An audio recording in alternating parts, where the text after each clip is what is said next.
Ассаламу алейкум, туғандар, жалпы бізден YouTube көрушілер, Тақы Маалымат каналымыздың қаттағычылары, айрықша бізден рубльді сұрап жатқан Москвадағы мекендештер, жалпы Россиядағы мекендештер.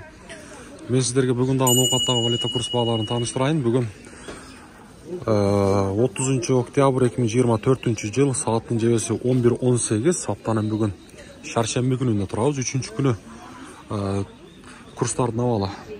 Коммерциал Кыргызстан банк, доллардың авалы 85 сом 65 тиын, евро 92.00, рубль болса 0,875 тиын болып тұрған кезде. Байтшон банктадағылы рубльдің авалы 0,875 тиын.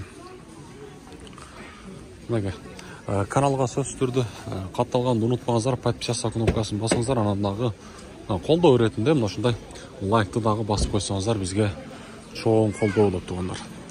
Доскрада банкта рубльдің авалдағы 0,875, доллар 85 сом 80 тиын, евро 92 сом 20 тиын. Ақша алмастырушы жерде дағы рубльдің авалы 0,875, доллар болса 85 сом 50 тиын. Қазақстандағы мекендештерге көрдіңіздер, қазақ теңге 0-ден 16 тиын болып тұрған кезі. Азия банкта бір қатар көрсетіп кетейін, алыстан.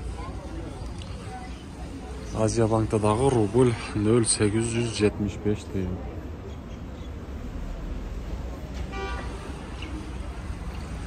Лайктан басамыз.